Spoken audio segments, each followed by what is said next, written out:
Frank Shrontz was born on December 14, 1931, in Boise, Idaho. He grew up in the heart of the City of Trees. Right across the street from where I lived was Boise High School. In fact, the house Frank grew up in was at the corner of Washington and North 11th.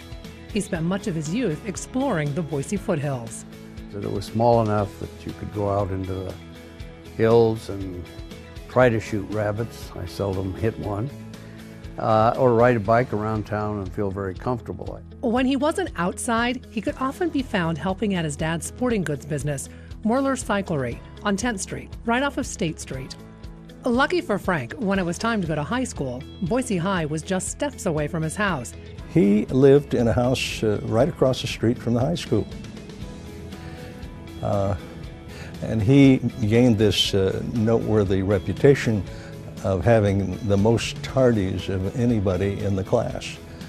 It was very convenient, but it was so close that I often was late getting to school. I assumed it would take no time at all, and it took a little. While Frank was growing up, he planned to join the family business.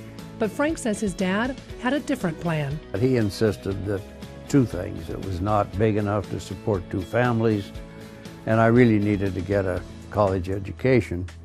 So he pretty much steered me to the university. Frank's dad was a University of Idaho alum, so when it was time to head to college, Frank followed in his father's footsteps as a legacy. I joined the BEHRS my first year. Academic success was a priority for the young men, as Frank's pledge class became more than just fraternity brothers. Lifelong friendships were formed.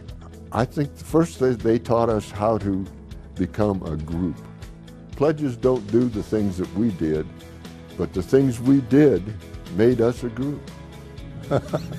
So Frank was just one of the 15 when I got there, and took us a while to get to know each other because they decided that grades were an extremely important part of it because they hadn't done very well before that. So we were told in no uncertain terms that that's why we were selected, and they expected big things from us.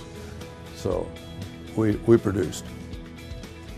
Frank started his college career studying general business, then made the decision to get a law degree at the U of I. In 1954, during Frank's final year of law school, he had a chance meeting with another U of I student, Harriet Houghton, a commercial arts major. They met while Harriet, a Delta Gamma sorority member, was reading to a blind law school student who happened to be a friend of Frank's. So by happenstance, Harriet came in to read to me, and I asked her, I said, would you mind escorting me up to the law school? I was going to meet Frank. She said, sure. So she, escorted me up to a chair beside Frank and, put my hand on the back of the chair, and she turned and walked away. Frank looked up and he said, who's that gal? I'm going to marry her. And he did.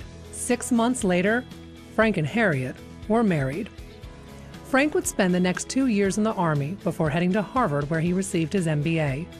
When he graduated from Harvard Business School, Frank had multiple job offers, but chose to move back to the Northwest, beginning his journey towards eventually heading the Boeing Company, the world's leading manufacturer of commercial jetliners.